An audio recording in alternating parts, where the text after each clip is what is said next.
So let's talk about friendship and marriage. Here are just some questions, right? When did you feel your friendship was the strongest? So these are now a little rhetorical, okay? But when did you feel like your friendship was the strongest? And the objective of this is really to the objective of this devotion and this session today is to sort of stir within you a vision that our friendship could be so amazing in the sense that it could last and it could grow. And oh, by the way, most people know, if they've been married a little bit, that relationships can get stale or flat. And they can actually get downright negative. And they can turn into a chore.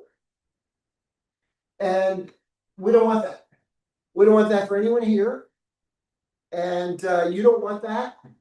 So, everybody here is making it a priority, right, in accordance with the marriage pyramid, to be great friends and to grow in their friendship with one another, to pay attention to that their whole married lives long. So when did you feel your friendship was the strongest? That's just a good conversation item for y'all to have. And in fact, that question is going to be on the final slide, the homework discussion. Okay. When did you feel your friendship was the strongest? What are friendship killers? Does anyone have a thought about what are the kind of things which can, kill a friendship or hurt it? So I think there are things that support and encourage the continuation of the friendship.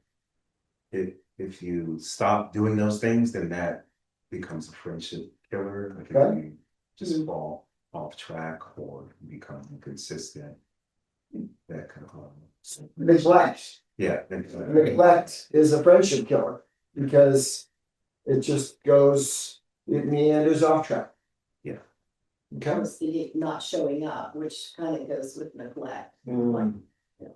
Okay, so friendship killers. There are lots of friendship killers that are love busters, right? You could go back to the first episode and see our quick overview. I'm not sure we got into love busters actually, but anyway, we can talk about that at some point. But then, how do you feel at home with your spouse? Okay, there are times where people get into the situation in their marriage where they don't really want to go home. Or going home doesn't feel that great. They're not anticipating it. They're not looking forward to it. There might be unresolved issues at home. And it might be kind of, I don't know, a little prickly. And we don't want that. How do you feel at home? How do you feel at home with your spouse? And so one of the things we want to do is we want to be able to have it where each of us feels like, our friendship, and I'm not talking about the honeymoon, I'm talking about our friendship is the strongest it's ever been. And it's growing. We're working on it. We love being together. You know what? We've learned a lot about the friendship killers. We've eliminated them. It's not just annoying habits. Other friendship killers, nagging, can be a real friendship killer. Looking down on one another, right? Disrespecting one another. How you think in your heart comes out in what you say, in how you say it, and what you think in your heart becomes sometimes a friendship killer. Because in your heart, you don't really love this person unconditionally that you're married to. You're critical. You're negative. You're always disappointed. these things can be friendship killers. And so what we want is that when you get home from work, okay, I don't know how many people are work from home or whatever, but when you get home from work, when you see your spouse again, our prayer, and we pray for every one of you couples, okay, every week, and many times a week actually. But our prayer is that when you see each other again, there's joy, right? That you feel at home in one another's arms, in one another's company. You love to be together at home. Let's talk about getting to the core. How do you think about your spouse? How do you feel about your spouse? And how do you make them feel? There are a lot of things that go unsaid in marriages. And what I want to challenge us all to do, what I want to encourage us all to do, is to think in your core the way you want your spouse to hear it coming out of your mouth. Because they will. You just don't know that they will. You think you're not saying it. You think you're not saying something discouraging, but if you're thinking something discouraging, then it will come out in various ways. So one of the things that we really want to encourage you is to think about your spouse in a way that they would just love to know. And that you, as a result, you feel about your spouse the way that just melts their heart. And that you make them feel appropriately in accordance with that. So getting to the core, really getting, and we're going to talk about this more throughout this devotional. The next thing I want to get at is teamwork and shared priorities about what's important. And this is just another way of saying your ideals about marriage and love. Okay, so in other words, different people have different ideals about marriage than the teamwork ideal. Right? That we're a team, and what matters is the success of the team. It doesn't matter if I succeed if she doesn't succeed. And it doesn't matter if she succeeds if I don't succeed. What matters is that her success is our success. That my success is our success. That her strength is our strength. That her weakness is our weakness. And I care about it as I care about my own weaknesses. That my strengths are our strengths. That my weaknesses are our weaknesses. And that she cares about addressing those weaknesses and helping me and accommodating those weaknesses the same way that she cares about her own weaknesses. So what we care about is the team. What we care about is the unit. God has made us one. We're learning to live as one. We're learning to think as one. We're learning to feel as one. We're learning to prioritize the unit. So when Susan is sad, right, I don't want us to be sad. I come to her rescue. If I'm sad, if I'm feeling something, it does not want me to feel something the same. She wants to come to my rescue. Because our pain, one of our pain is our pain. And we are a team, and the teamwork is what matters. The success of the team is what matters. So we don't spend time blaming each other, criticizing each other, nagging one another. We don't like to be nagged. So we spend time helping one another to be successful. So this whole ideal about marriage, right? It's not, and you know what, we'll get to later slides that talk about this more. But the ideal about marriage is not the guy's in charge, the woman follows, and therefore the guy has to tell the woman what to do and make it all happen. And your success is when the woman, obeys. Okay, so now some of those words are important biblical words, and they're important biblical concepts. But I think you get the approach that I'm saying. That's not the objective, right? And we'll talk about how does God do it, right? How does God do it when He wants to help us grow? He doesn't get down on us. How does Jesus do it? He doesn't get down on us. He in fact comes to our aid. But then there's this whole idea about love.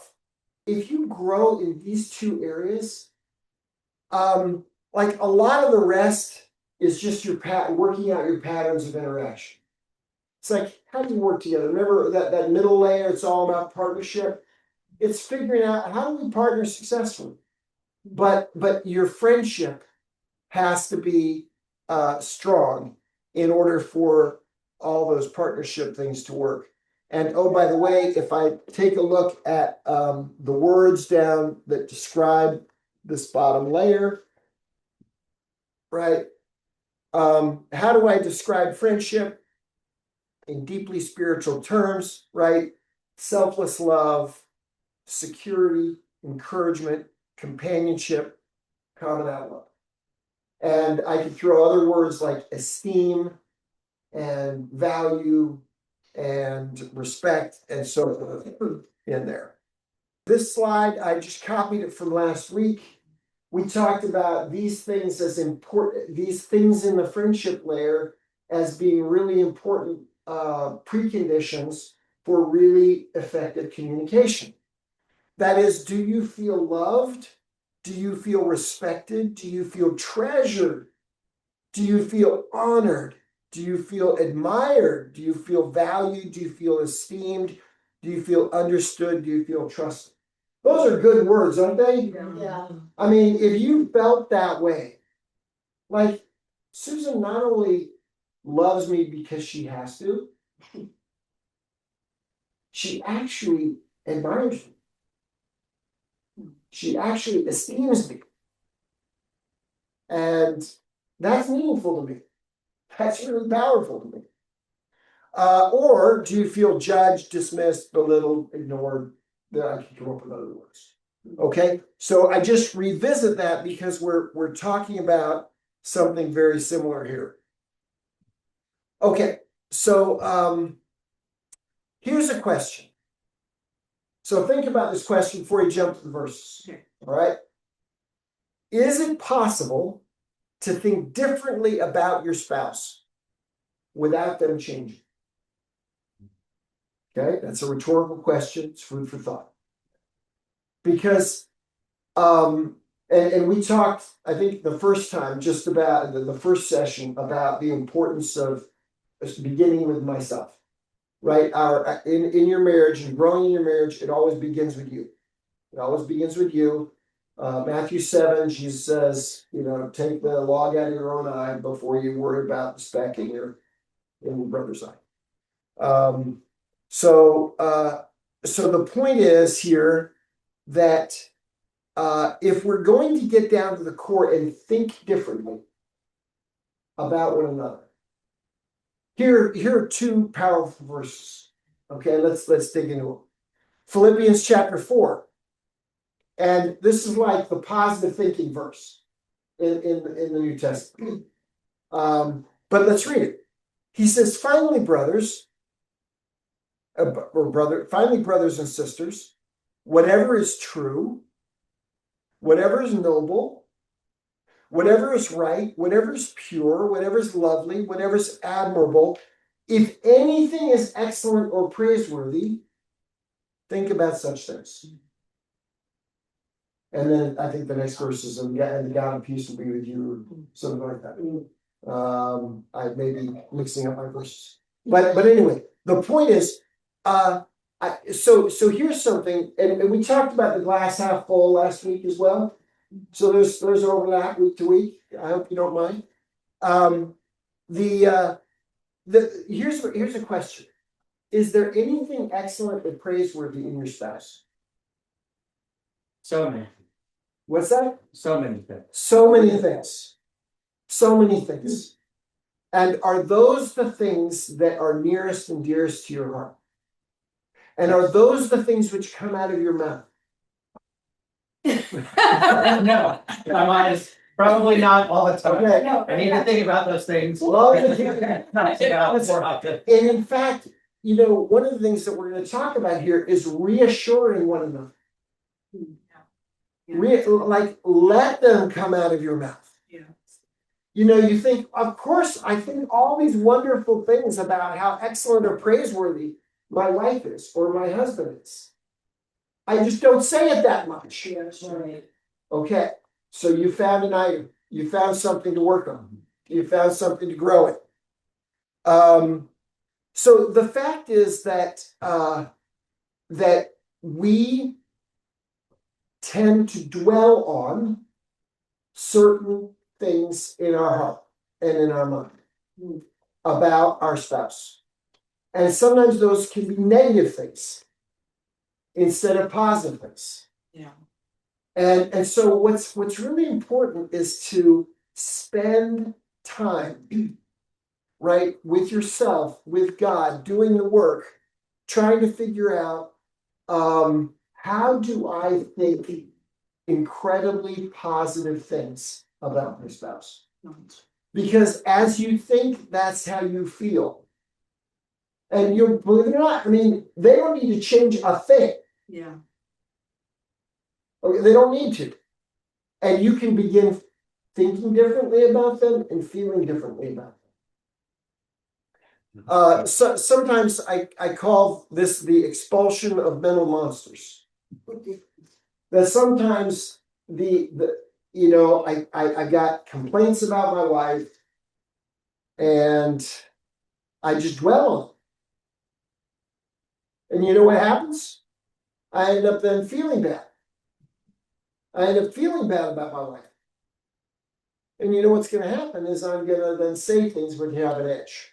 And then she's going to feel that I feel. I'm not going to make her feel it.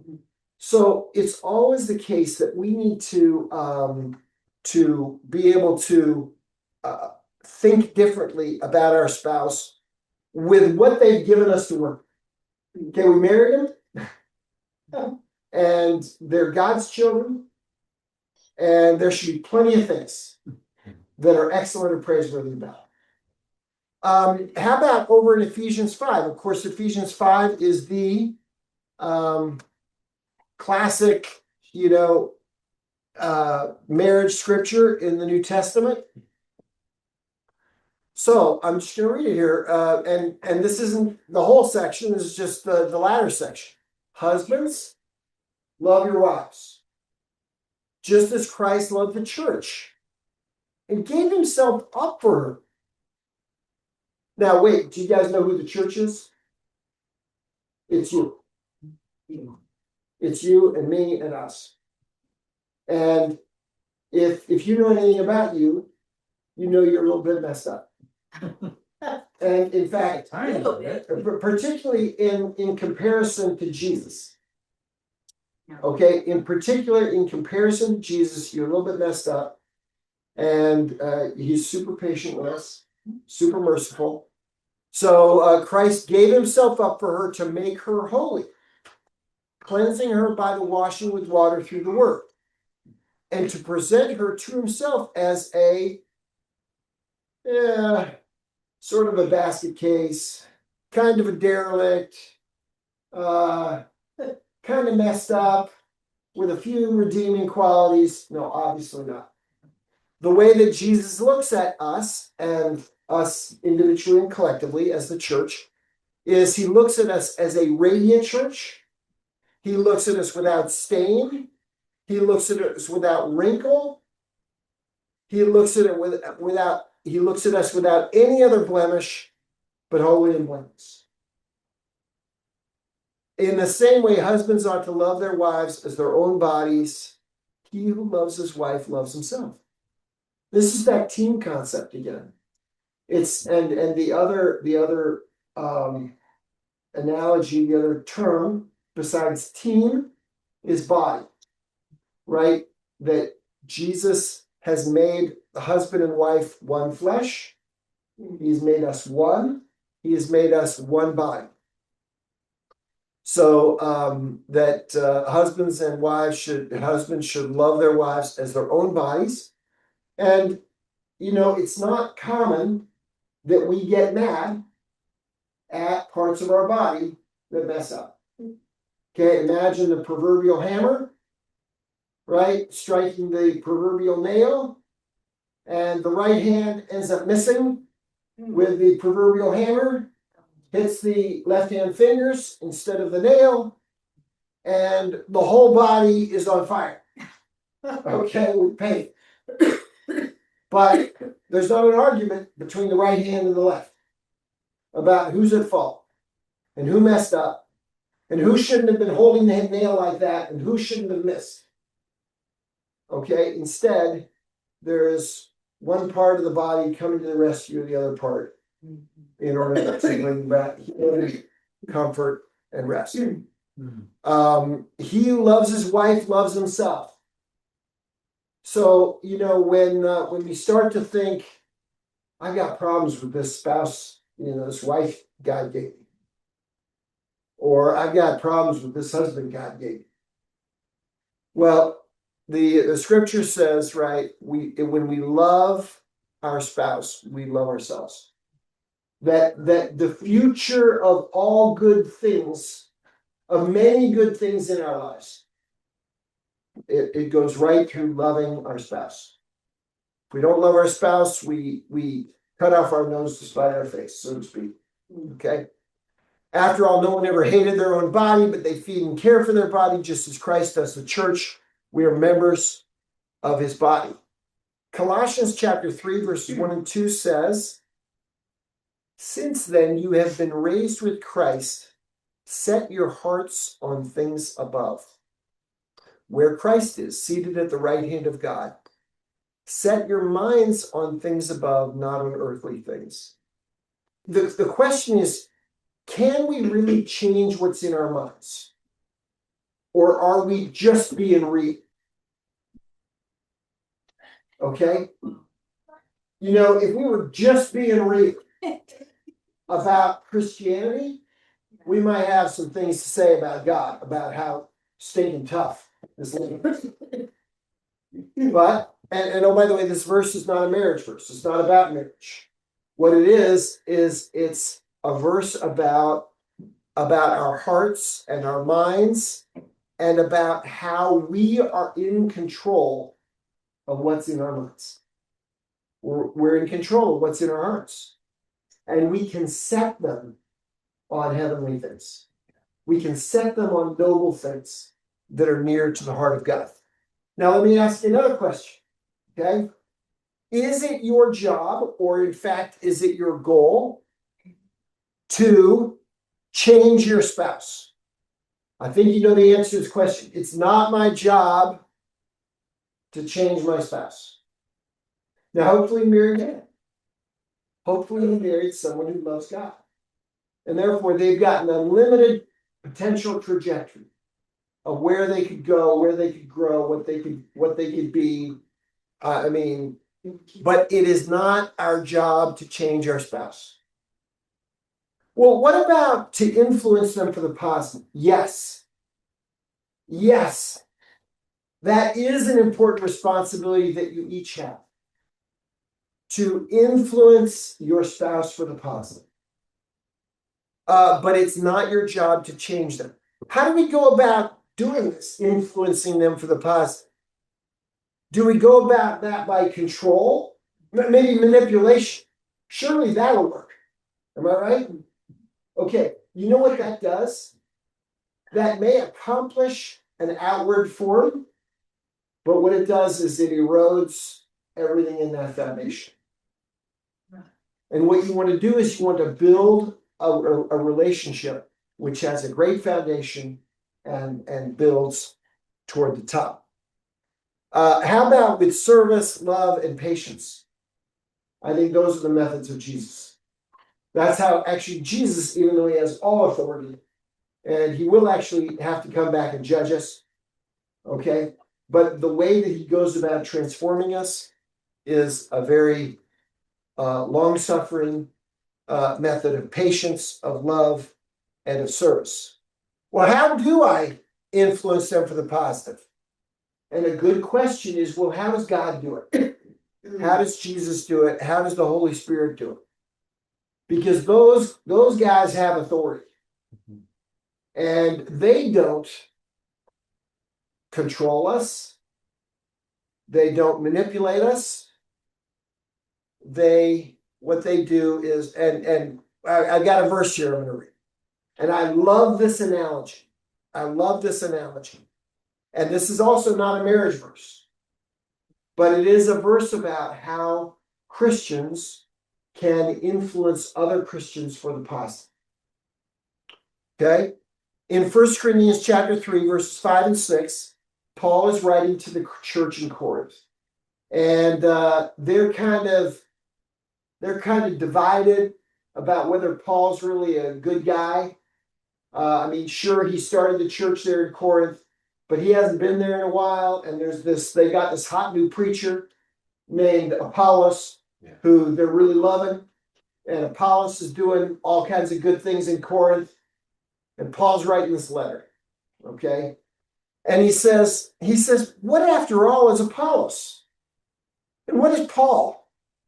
Only servants through whom you came to believe, as the Lord has assigned to each his task. I planted the seed. Apollos watered it. But God has been making it grow. And I want you to think about this in terms of how you influence one another in your relationship. That it's not that you are one another's best discipling partner with the responsibility to help each other, to make each other grow and get each other to heaven. You guys, maybe a better analogy is you guys are attentive gardeners. You're watering, you're planting, and God is making things grow. God is making things grow. This is the analogy that Paul even saw in his, I mean, he's an apostle. He had significant authority over the church. But there's another great place in Philemon where he's talking to Philemon. He says, you know, I could command you to do this. You know, you do kind of owe me your very self. But I'm going to appeal to you on the basis of love to do X, Y, and Z, having to do with Onesimus, the former slave. And so Paul and Apollos are planters and waterers, and God makes things grow. And you know what? It's not my job to change Susan. It is my job, and it is my aspiration to be a positive influence on her. And that's going to mean planting water, which means love, service, patience. Right. A good example. All these things. You do all these things, your spouse will flourish. Your spouse will grow. In 1 Peter 3, verses 1 to 7, this is a passage that's focused for the first 6 verses on the wives. And it addresses wives who have unbelieving husbands. So, you know what? I'm just going to cut this briefer. Let me just say that verse 7 ends up with, husbands, in the same way, be considerate as you live with your wives. So all that stuff about wives being, winning over their husband without words, by the behavior of their lives, by the purity of their hearts, and it's that their beauty doesn't come from their gold and hair and jewelry and stuff. It comes from their purity of their heart. He says, in the same way, husbands, be considerate as you live with your wives. So it is addressing different things for the husband and the wife. Okay, there's no doubt about it. And husbands and wives would do well to take note that husbands and wives are different, and God has different things for them. But there's a certain mutuality, okay?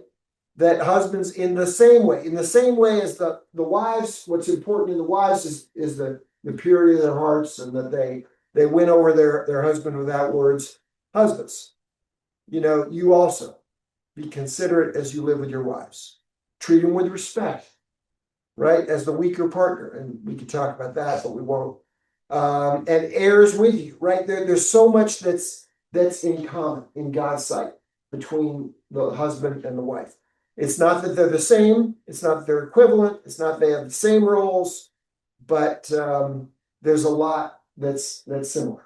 Okay, just about having a positive effect on one another. The homework is always discussion questions.